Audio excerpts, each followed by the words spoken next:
Hello दोस्तों, good evening. आप सब कैसे हैं? आई होप आप सब बहुत ही अच्छे होंगे। तो दोस्तों, आज की ये जो वीडियो है, ये हम लोग स्कूल करिकुलम डेवलपमेंट के अंतर्गत 10वीं क्लास को अटेंड कर रहे हैं, ठीक ना। आज की वीडियो में हम लोग एमसीक्यू को टच करने वाले हैं। मल्टीपल चॉइस क्वेश्चंस को हम लोग देखेंगे। स्कूल करिकुलम डेवलपमेंट के अंतर्गत कैसे मल्टीपल चॉइस क्वेश्चंस एमएट के एंट्रेंस एग्जाम में आ सकते हैं, ठीक ना। तो दोस्तों, जो इलाहाबाद यूनिवर्सिटी के स्टूडेंट्स हैं, उनमें एक पूरा सेक्शन ही उन्हें पढ़ना है स्कूल करिकुलम डेवलपमेंट का। तो उनके लिए ये वाला वीडियो काफ़ी बेनिफिट होगा। वो देख सकते हैं कि किस टाइप के क्वेश्चन करिकुलम डेवलपमेंट से निकलते हैं, ठीक ना। और बाकी जो अदर यूनिवर्सिटीज़ के स्टूडेंट हैं, वो अपने सिलेबस को अच्छे से मैच कर लेंगे। यदि उनके सिलेबस में कोई भी करिकुलम डेवलपमेंट का टॉपिक है, तो वो भी इस वीडियो को देखें, पढ़ें और समझें, ठीक ना। उनके लिए भी बेहद इंफॉर्मेटिव वीडियो ये होगा। जैसे कि जो लखनऊ यूनिवर्सिटी के बच्चे हैं, जो सीसीएस के हैं, डीडीयू के हैं, अपने सिलेबस को मैच कर लें, ठीक ना। तो आइए हम लोग क्वेश्चंस को देखते हैं, ठीक ना। तो पहला क्वेश्चन क्या है? The factor affecting curriculum development is. ऐसा कौन सा फैक्टर है जो करिकुलम डेवलपमेंट को इफेक्ट करता है? जब हम किसी पाठ्यचर्या का निर्माण करते हैं, करिकुलम को बनाते हैं, तो बनाते समय कौन सा फैक्टर उसे प्रभावित करता है? तो पहला ऑप्शन क्या है? Economical factor. दूसरा क्या है? Sociological factor. तीसरा क्या है? Scientific factor. और चौथा ऑप्शन है आपका ऑल ऑफ दीज। तो जब भी हम कोई करिकुलम डेवलपमेंट का काम करते हैं, तो इकोनॉमिकल फैक्टर भी इफ़ेक्ट करता है, सोशियोलॉजिकल फैक्टर भी इफ़ेक्ट करता है, और साइंटिफिक फैक्टर भी इफ़ेक्ट करता है। तो इसका जो ऑप्शन सही होगा वो कौन सा होगा? डी नंबर इसका सही होगा, ठीक ना। डी नंबर इसका आपका सही होगा। तो आइए फिर अगला क्वेश्चन देखते हैं। जो अगला क्वेश्चन है वो क्या है? Making value judgement about curriculum is, ठीक ना। तो क्या है कि ये बोल रहा है कि जब भी मान लीजिए कोई करिकुलम बन गया, तो बनाने के बाद उसके वैल्यू को हम जज कैसे करते हैं कि ये कितना यूटिलाइज करिकुलम है या फिर सार्थक करिकुलम है, ठीक ना। इसकी सफिशिएंसी कितनी है, ये किससे जज किया जाता है? तो करिकुलम डेवलपमेंट से इसे जज नहीं किया जाता है। करिकुलम इवोल्यूशन, कोई भी करिकुलम बनने के बाद उसका मूल्यांकन किया जाता है। तो बी नंबर आपका ऑप्शन सही है, ठीक ना। और करिकुलम डिजाइन भी नहीं होगा, करिकुलम एलिमेंट भी नहीं होगा, ठीक ना। फिर हम तीसरे नंबर क्वेश्चन को देख लेते हैं। तीसरा क्या है? The evolution use to improve the contents during curriculum development is. ये क्या बोल रहा है कि जब हम कोई करिकुलम को डेवलपमेंट करते हैं, तो कंटेंट्स को इम्प्रूव करने के लिए कंटेंट्स को इम्प्रूव करने के लिए करिकुलम बनाने के दौरान हम किस चीज़ का, कौन से इवोल्यूशन का यूज करते हैं, ठीक ना। तो जब भी दौरान की बात आए, ड्यूरिंग जब भी शब्द आ जाए, ठीक ना, कि जब जैसे क्लासरूम में टीचर पढ़ा रहा होता है, तो पढ़ाने के दौरान वो कौन से इवोल्यूशन का यूज करता है? तो फॉर्मेटिव इवोल्यूशन का यूज किया जाता है।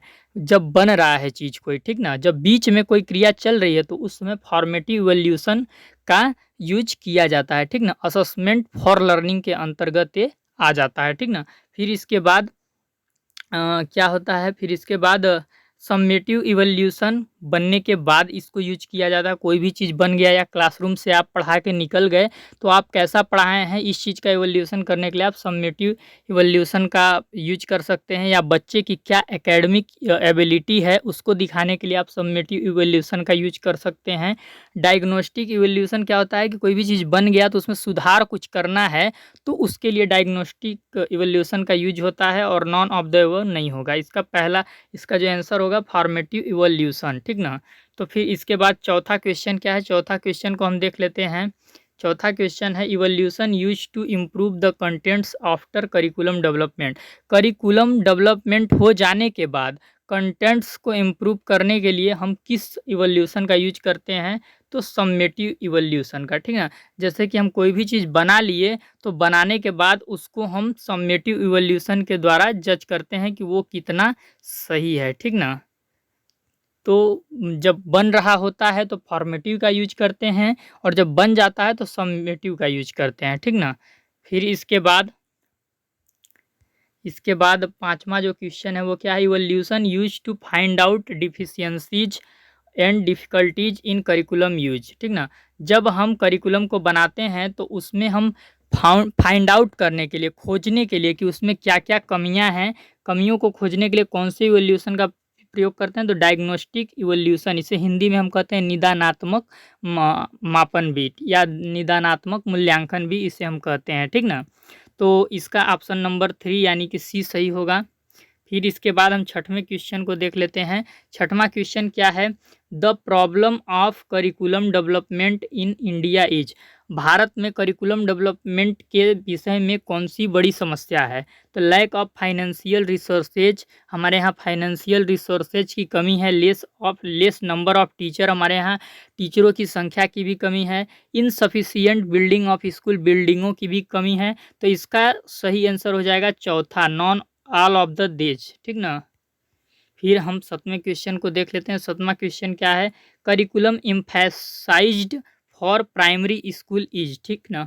जो प्राइमरी स्कूल का करिकुलम होता है वो किस पे बेस्ड होता है, सब्जेक्ट बेस्ड करिकुलम होता है कि इंटीग्रेटेड करिकुलम होता है कि टीचर सेंटर्ड होता है कि नॉन ऑफ अबव होता है। तो जो प्राइमरी स्कूल का करिकुलम होता है वो इंटीग्रेटेड करिकुलम होता है। इंटीग्रेटेड का क्या मतलब होता है, चीज़ें बिखरी हुई हैं, ठीक ना, इस तरीके से, और सारी चीज़ों को हम एक जगह जोड़ देते हैं ऐसे ऐसे करके, यानी कि बच्चे को सोसाइटी से जोड़कर उसको रियल लाइफ से जोड़कर जब हम उसे पढ़ाते हैं, यानी बच्चे को हम पूरी तरीके से एक्टिव कर देते हैं, तो वो करिकुलम कैसा कहलाता है, इंटीग्रेटेड करिकुलम। तो ये अप्रोच किस में यूज किया जाता है, प्राइमरी क्लास के बच्चों का जब करिकुलम बनाया जाता है तब, ठीक ना। फिर हम 8वां क्वेश्चन देख लेते हैं, the purpose of integrated curriculum is, integrated curriculum का पर्पज क्या होता है, increase is student enrolment, student का जो एडमिशन होता है उसके संख्या में बढ़ोतरी करना, increase in number of books को बढ़ाने में,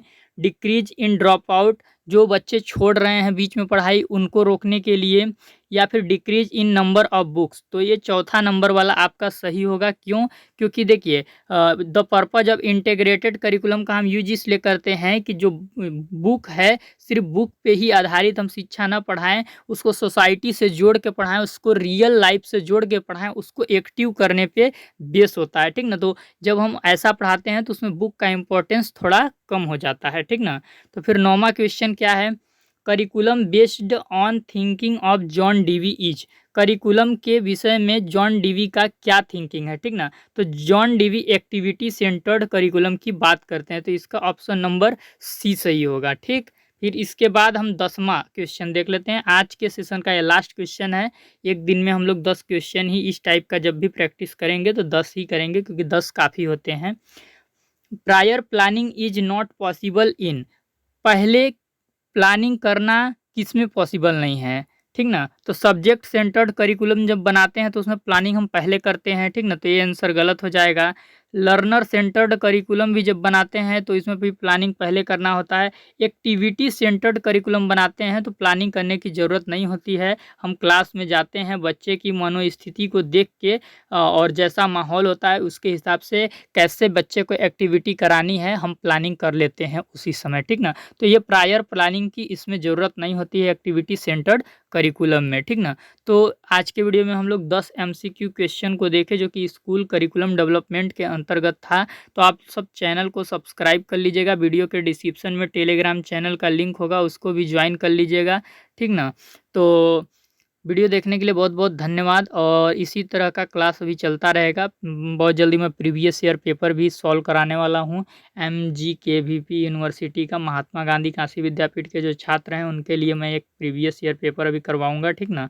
तो आप सब इसी तरह पढ़ते रहिए। और प्लेलिस्ट की कुछ स्टूडेंट बात कर रहे थे कि सर प्लेलिस्ट एक कॉमन बना दीजिए, तो उसके लिए क्या है कि सारे यूनिवर्सिटीज़ का सिलेबस मुझे एक जगह लिखना पड़ेगा या देखना पड़ेगा, प्रिंट करना पड़ेगा, उसके बाद मुझे छाँटना पड़ेगा कि कौन कौन सा टॉपिक किसके में मैच कर रहा है। तो इसके लिए काफ़ी टाइम लगेगा और काफ़ी मेहनत भी लगेगा, तो समय लगेगा। तब तक आप अपना सिलेबस अपने पास कहीं पे नोट कर लीजिए और टॉपिक को मैच करते रहिए कि अगर वो टॉपिक मैच होता है तो वीडियो सेशन को देख लीजिए, और यदि वो टॉपिक मैच नहीं होता है तो आप अपना अलग से सेल्फ स्टडी करते रहिए। और कॉमन वीडियो आएंगी जो कि आपके अदर जितनी भी यूनिवर्सिटीज़ हैं मैक्सिमम टॉपिक्स आपके मैच करते ही रहेंगे, ठीक ना। तो चलिए फिर मिलते हैं आपको नेक्स्ट वीडियो में।